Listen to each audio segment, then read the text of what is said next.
के लिए लगभग 1 घंटे का योगाभ्यास। गौर से सुनना फिर से। फिर जो औषधि बताते हैं, औषधि अनुपान और खानपान, उपवास और उपासना, इसका 100% ध्यान रखो। एक बार भी योग नहीं छोड़ना, एक बार भी औषधि में ऊंचा नीचा नहीं करना, औषधि उसका अनुपान खानपान बदपरहेजी नहीं करना, उपवास और उपासना के भाव में नहीं रहना, भोग वृत्ति में नहीं, योग वृत्ति में जीना है। तो 10 से 15 अभ्यास बताएंगे, 5 भी कर लिए जो उसमें से आपको कंफर्ट हो करने में, उतना कर लेना। फिर आयुर्वेद की औषधि, एक एक रोग के लिए कम से कम 2-3 से लेके 4-5 औषधियां होती हैं, अभी बताने वाला हूं। अनुपान, किस औषधि को किसके साथ लेना, खानपान। फिर इंटरमिटेंट फास्टिंग,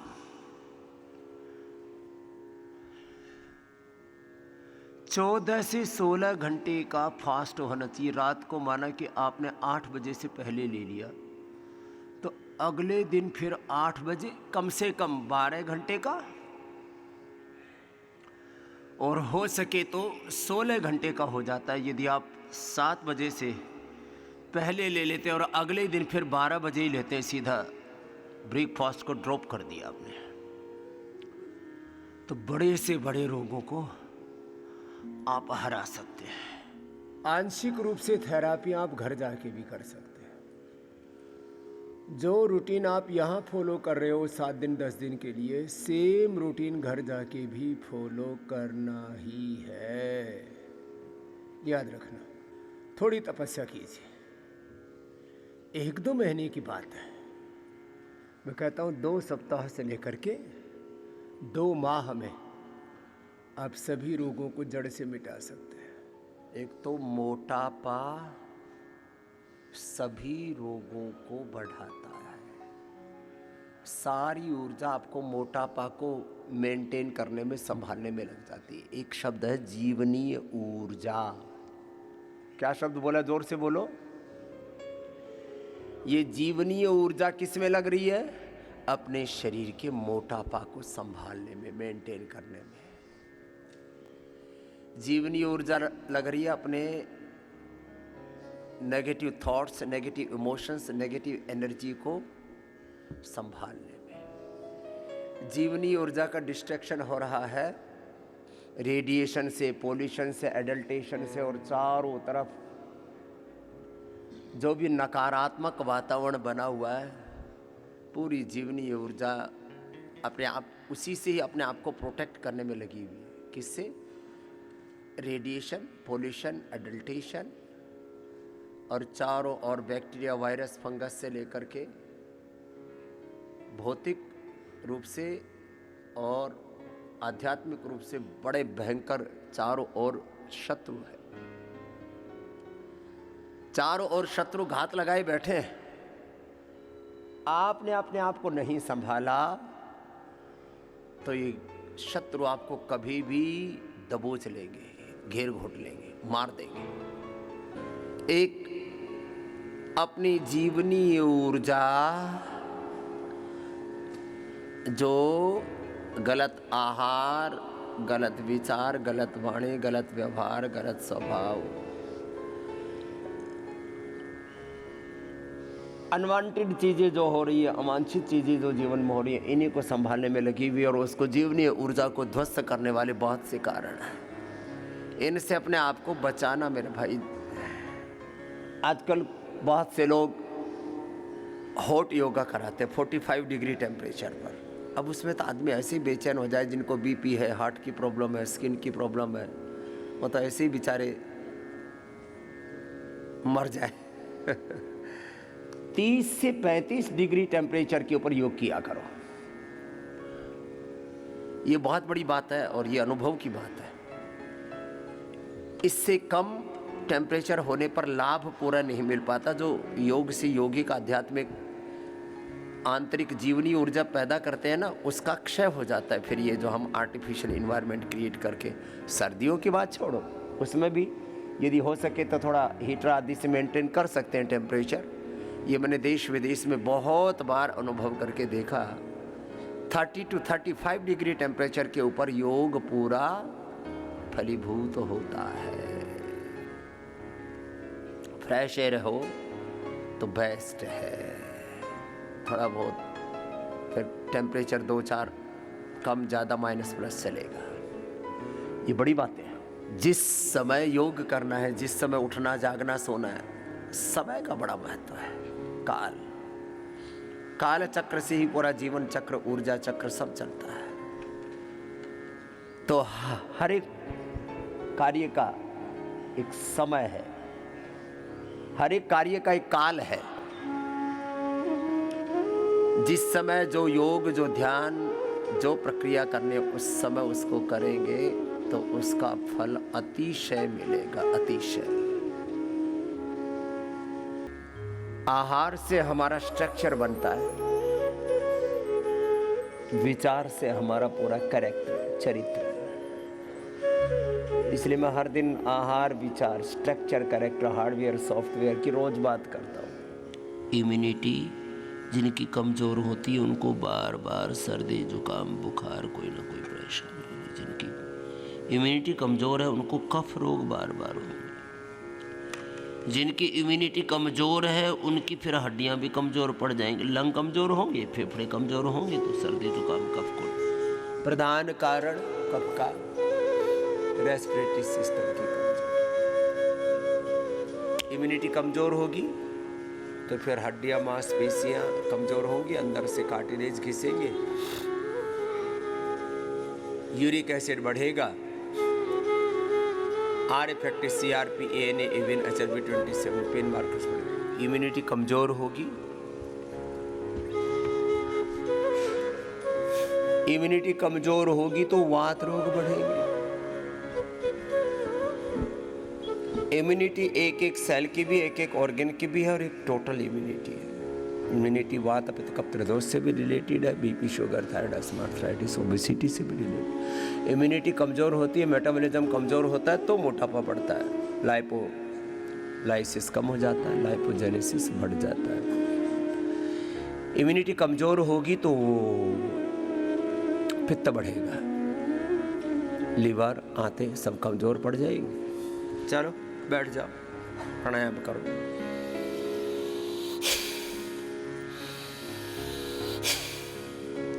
इम्यूनिटी कमज़ोर होगी तो स्किन की प्रॉब्लम होगी।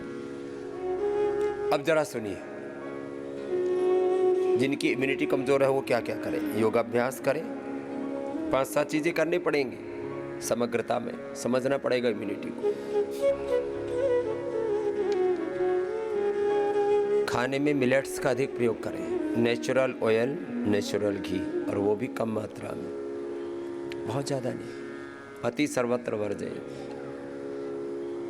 आहारचर्या, दिनचर्या को ठीक करना पड़ेगा। और सहज सहज जीने का अभ्यास कीजिए। उथल पुथल, उधेड़ बुन, उथल पुथल जब देखो तभी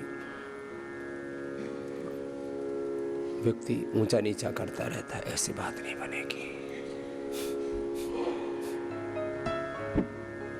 इम्यूनिटी अच्छी रखनी है तो सोने जागने का समय, खाने पीने का समय, उसका भी क्रम, पहले फलाहार, फिर शाक सब्जियां, अंत में मिष्टान आदि, जो भी छोटा मोटा, कभी कभी, वो भी रोज नहीं।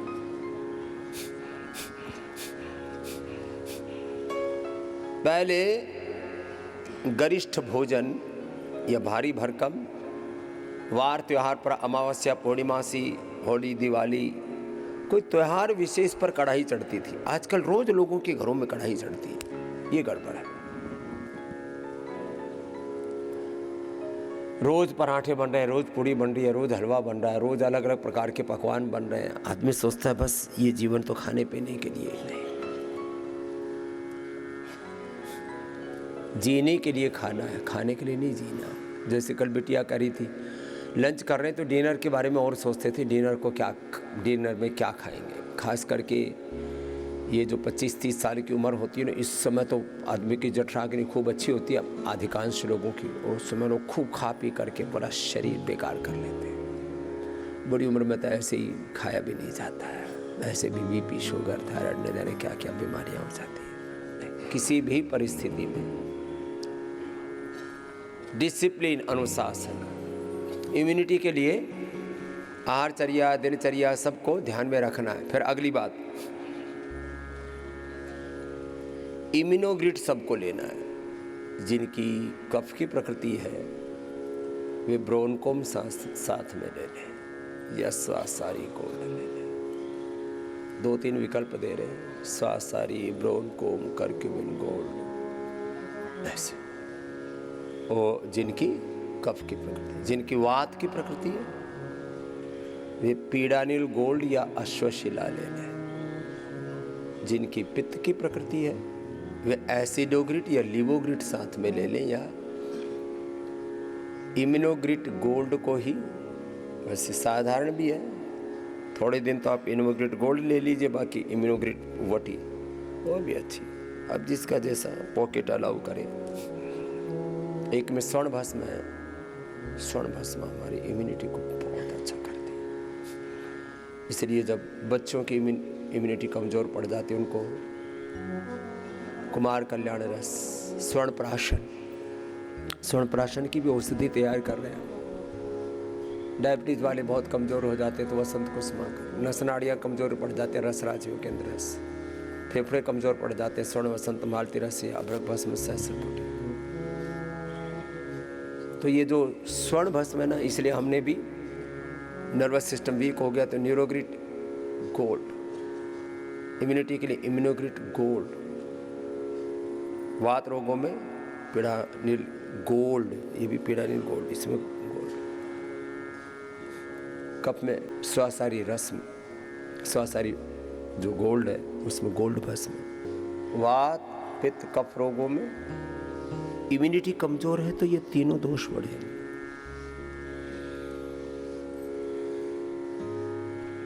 सामान्य रूप से सबके लिए कह रहा हूं, जिनको शुगर बहुत ज्यादा रहता उनको भी हम इम्यूनोग्रिड गोल्ड देते हैं। पहले इम्यूनिटी के लिए बहुत तरह के अलग अलग प्रयत्न किए हमने, फिर वो सब को मेंटेन करना, इतने ज़्यादा औषध तंत्र को, जड़ी बूटियों को, वनस्पतियों को, फिर एक एक व्यक्ति के लिए उसका सिलेक्शन करना बड़ा मुश्किल हो जाता था। तो हमने उसको कैटेगराइज कर दिया, इम्यूनोग्रिड गोल्ड सबको दे दिया। जिनकी शुगर बहुत बढ़ी हुई है उनको भी इम्यूनोग्रिड सुबह सुबह से दिया। जिनको किडनी की प्रॉब्लम बहुत है, किडनी की प्रॉब्लम वालों को जरा सा सर्दी जुकाम बुखार हो जाए एकदम क्रिएटिनिन बढ़ जाता है, उनको भी देते हैं। जिनको टाइप 1 डायबिटीज़ है, डायबिटीज़ की कॉम्प्लिकेशंस है, वैसे तो डायबिटीज़ की कॉम्प्लिकेशंस में आँखों की, कान की, लीवर की, किडनी की ये समस्याएं भी ज़्यादा बढ़ जाती हैं। तो इम्यूनोग्रिड गोल्ड देने से सारे पर्पस सोल्व हो जाते हैं डायबिटीज़ वालों का। बीपी भी जब बहुत क्रोनिक होता है और अंदर से शरीर जर्जरित हो जाता है, थायराइड भी जब बहुत ज़्यादा बढ़ जाता है, हार्ट की प्रॉब्लम भी जब बहुत ज़्यादा बढ़ जाती है, उसमें यद्यपि कार्डियोग्रिड गोल्ड, उसमें भी गोल्ड होता है, लेकिन इम्यूनोग्रिड गोल्ड में क्या है, जीवक, ऋष्वक, रिद्धि, वृद्धि, मेदा, महामेदा, काकोली, क्षीर काकोली, विदारी कंद, बराही कंद, अश्वगंधा, शतावर, सफेद मूसली, कोंच बीज, बला बीज और गिलोय, ये इम्यूनिटी के लिए परम औषधि मानी गई है। तो इम्यूनोग्रिड और इम्यूनोग्रिड गोल्ड ये बड़ी जबरदस्त औषधि। पहले अष्टवर्ग दिया ही उनको करते थे जिनकी जीवनीय शक्ति कमजोर पड़ गई है, बुढ़ापा जल्दी आ गया। आजकल जो ये एंटी एजिंग की, इम्यूनिटी की, लॉन्गिविटी की बात हो रही है, जीवनीय ऊर्जा के संरक्षण संवर्धन की जो बात हो रही है, उसमें ये महत्वपूर्ण है। तो सब ले लिया करो ये। तो वात, पित्त, कफ, त्रिदोष वाले, मोटापा, बीपी, शुगर वाले। अब मोटापा वालों को बहुत उपवास कराते हैं हम, और हम कहते कमजोरी नहीं आएगी, तो यही तो देते हैं, इम्यूनोग्रिड गोल्ड देते हैं उसको, न्यूट्रिला डेली एक्टिव साथ में दे देते हैं, तो कोई न्यूट्रिशन की कमी नहीं होती। Nutrela daily active Immunogrid gold साथ में दे देते हैं। और अतिशय भूख लगती है तो थोड़ा उसको सुबह सुबह 1 चम्मच घी भी पिला देते हैं। घी पिला करके वजन कम करते हैं, खाली पेट घी पिलाते हैं। कपालभाति लय के साथ कीजिए, अनुलोम विलोम भी लय के साथ कीजिए। 1 चम्मच पिया हुआ घी वो आपके नस नाड़ियों को, मसल्स को, हड्डियों को, अंदर से शरीर को मजबूत बना दे। 100 ग्राम पूड़ी में, चूरमा में, जलेबी में, हलवा में, इसमें खाया हुआ 100 ग्राम घी। जो लोग आधा किलो चूरमा खा जाते हैं उसमें 100 से 150 ग्राम तो घी होता है। जो लोग आधा किलो जलेबी खा जाते हैं, इमरती खा जाते हैं और बहुत सारे पकवान खा जाते हैं, लड्डू आदि खा जाते हैं, उसमें 100 ग्राम तो घी चला जाता है। 100 ग्राम घी वो उतनी ताकत नहीं देगा जितना 1 चम्मच खाली पेट पिया हुआ घी। इसलिए मैंने इसको आजकल बहुत प्रोत्साहन दिया है पिछले 2 सालों से। मैं कहता हूँ आपको यदि 100 साल बहुत अच्छी ज़िंदगी जीनी है, सभी प्रकार की डेफिशिएंसी से बचना है, तो आंवला, एलोवेरा, गिलोय, गोधन, अर्क और शहद ये तो सुबह सुबह उठते ही ले लिया करो तेज गर्म पानी में। और शौच आदि से निवृत्त होकर के 1 चम्मच गाय का घी, तिल का तेल, नारियल का तेल या बादाम रोगन। और वैसे हमने एक उपाय और बताया, तीनों के अलग अलग, चारों के अलग अलग महिमा है। शुरुआत करो नारियल के तेल से जो सबसे लाइट होता है, वर्जिन कोकोनट ऑयल बड़ा अच्छा। उसके बाद फिर आप तिल का तेल लो, उसके बाद घी लो, उसके बाद बादाम रोगन लो, क्योंकि और 1 चम्मच से ज़्यादा मत लेना। फिर ऊपर से 1 चुटकी सेंधा नमक और 2, 3, 4 घूंट गर्म पानी, तेज गर्म पानी, जितना जिससे सहन होता हो। वात की, कफ की प्रकृति वालों को तो तेज गर्म पानी सहन हो जाता है, जिनकी पित्त की प्रकृति है उनको थोड़ा मध्यम सा गर्म लेना चाहिए। कुछ महत्वपूर्ण बात बताइए आपको, इसको गौर से सुनना। औषधि के साथ अनुपान और फिर खान पान, फिर उपवास, डेली इंटरमिटेंट उपवास के बारे में मैंने कहा, और विशेष 3-3, 5-5, 7-7 दिन के उपवास, 40-40 दिन के उपवास सब कर सकते हैं। मैंने खुद किया है इसलिए बोल रहा हूँ। 10 दिन भी किया मैंने, 40 दिन भी किया, कोई दिक्कत नहीं है। ये लोगों के अंदर भ्रांति है, बॉडी अपने चीज़ों को खुद मेंटेन करती है। Body is the ultimate healer. शरीर अपना आप अपनी व्यवस्था बनाता है। बहुत से जीव है इस धरती पर जो 4-4, 6-6 महीने नहीं खाते। बॉडी इतना प्रोटीन चाहिए डेली, इतना विटामिन चाहिए, इतनी न्यूट्रिशंस चाहिए। जो थोड़ा बहुत न्यूट्रिशन अवेयरनेस, न्यूट्रिशन एजुकेशन से अवगत है, वो फिर इन्हीं चक्करों में रहते हैं। मुझे तो प्रोटीन नहीं मिल रहा, मुझे तो विटामिन नहीं मिल रहे, मिनरल्स नहीं मिल रहे। अरे भाई, तेरे को सब कुछ मिल जाएगा, पर अपने शरीर को संभाल लो। एक बार को थोड़ा सा शरीर ढल भी जाए कोई दिक्कत नहीं है, फिर सारी जीवनी ऊर्जा आपकी पहले तो रोग को मिटाने में लगेगी और फिर आपके शरीर को इतना सुंदर बना देगी, आपके जीवन को। अब मैं औषधि बताता हूँ थोड़ी देर। 15-20 बड़ी बीमारियां, पायस, फिशर, फिस्टुला, अर्शोग्रिड बड़ी ज़बरदस्त। पहले हम अर्शकल्प देते थे, उसके उतने अच्छे रिजल्ट नहीं आते थे। लोगों को बहुत ज़्यादा बीमारियां भी एक्यूट हो रही। अर्शोग्रिड किसके साथ? एलोवेरा के जूस के साथ या लौकी के साथ। 1 से 2 सप्ताह में बवासीर खत्म। पायस, फिशर और फिस्टुला तक अच्छा किया, ऑपरेशन आदि भी अवॉइड करवा देते। बहुत कष्ट होता है लोगों को।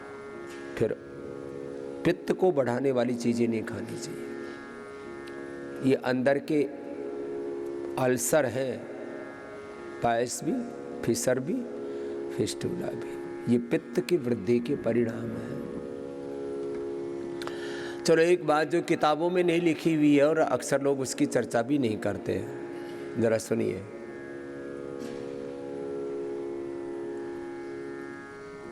जब हमारी भोगात्मक दृष्टि होती है तो दो चीजें गड़बड़ होती हैं।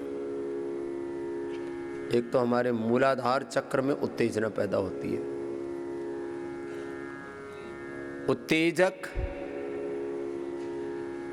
आहार खाते हैं हम, उत्तेजक विचार होते हैं हमारे, और इससे हमारी जीवनी ऊर्जा खत्म हो जाती है। पायस फिसर फिस्टुला जैसे रोग होते हैं, वात रोग होते हैं, इम्यूनिटी का भट्ठा बैठ जाता है, सारे रोग हो जाते हैं। तो सभी विचार करना इस बात के ऊपर। लोग ब्रह्मचर्य के बारे में अलग अलग तरह की बातें सुनते हैं, कुछ उसके बारे में मजाक उड़ाते हैं कि ये तो नेचुरल प्रोसेस है। याद रखना, मैं आपको वैज्ञानिक दृष्टि से बात कह रहा हूं। पुरुषों के टेस्टिकल्स में स्पर्म बनता है, माताओं की ओवरी में ओवम बनता है। जब उत्तेजना की पराकाष्ठा में होते हैं तब ये बन करके शरीर से बाहर निकल जाते हैं। इसको शक्ति का अधःपतन कहते हैं। लेकिन जब आप ब्रह्मचर्य में रहते हैं तो वही शक्ति जो पुरुषों के प्रोस्टेट में स्पर्म बनाती है, वही शक्ति जो माताओं बहनों की फिलिपियन ट्यूब में ओवम का सिक्रेशन करती है, वही शक्ति ऊर्ध्वगामी हो जाती है। आप में ओज, तेज, धैर्य, आयुष्य, बल, उत्साह, सुख, शांति, आनंद और तृप्ति की अनुभूति लाता है। जो ये कहते हैं कि आप यदि ब्रह्मचर्य का पालन करते हैं तो कुछ गड़बड़ हो जाएगी, ये मूढ़ता, मूर्खता, और मैं तो कहूँगा कि इससे ज़्यादा पागलपन और कुछ नहीं हो सकता। बच्चे जब 15-16 साल तक के होते हैं, अथवा जो समझदार लोग हैं 50-60 के बाद थोड़ा सा अकल ठिकाने आ जाती है तो कहते हैं हाँ भाई अब बहुत हो गया, अब थोड़ा सा संयम करते हैं। कोई प्रॉब्लम नहीं आती, बल्कि प्रॉब्लम सॉल्यूशन होता है इससे। तो जितने आप ब्रह्मचर्य का पालन करोगे उतने सुखी रहोगे। ब्रह्मचर्य का पालन न करने से दिक्कतें हैं। अब कुछ तो इतने मूर्ख लोग हैं, बस सुबह सुबह ज़्यादा कहना ठीक नहीं है। तो ये मूलाधार चक्र की शक्ति बहुत ज़्यादा क्षीण हो रही है लोगों की, और उससे बहुत प्रॉब्लम्स आ रही है। इम्यूनिटी से लेकर के, सारी बीमारियों से लेकर के, और जितना भी जो व्यक्ति के दिमाग में भ्रांतियाँ हैं, अलग अलग प्रकार की उत्तेजनाएं हैं। चलिए, पाइल्स के लिए बता दिए, पायस फिसर फिस्टुला। प्रोस्टेट के लिए प्रोस्टोग्रिड लौकी की जूस के साथ 2-2 गोली सुबह, दोपहर, शाम 3 बार ले सकते हैं। अब लौकी का जूस सामान्य रूप से पीते हैं तो बीपी को ठीक करता है। लौकी का जूस, उसमें वो हार्ट के लिए, कोलेस्ट्रॉल के लिए, स्किन के लिए और किडनी के लिए भी अच्छा होता है। किडनी के लिए उसमें हरा धनिया डालते हैं। प्रोस्टेट के लिए जब उसका प्रयोग करते हैं, थायरोग्रिड, हरा धनिया या धनिया का प्रयोग थायराइड के लिए, थायरोग्रिड के साथ लौकी का। प्रोस्टेट के लिए लौकी में तुलसी और काली मिर्च का प्रयोग करते हैं। 5 काली मिर्च और 11 से 21 पत्ते तुलसी के, पहले 8, 10, 11 से शुरू करके 21 तक। तुलसी के भी बहुत प्रयोग हैं। पेट के रोगों में दही में तुलसी लेते हैं, खास करके कैंसर में। अनुपान का बड़ा महत्व है। तो प्रोस्टेट में प्रोस्टोग्रिड लौकी के जूस के साथ, लौकी के जूस में तुलसी, और ये वर्षों के प्रयोग से बातें स्पष्ट हुई हैं और इनका 100% फिर परिणाम लाभ मिलता है। एक दिन में नहीं हो गई ये चीज़ें, लगातार हजारों लाखों करोड़ों रोगियों पर प्रयोग किया, उसके बाद में इन चीज़ों का अनुभव आया है। अतिशय लाभ होता है। जिनकी प्रोस्टेट 20 ग्राम होना चाहिए, 40, 50, 60, 100 ग्राम तक होगी। PSA लेवल 50, 60, 100, 150, 200, 250 तक बढ़ा हुआ मैंने देखा। पुरुषों का PSA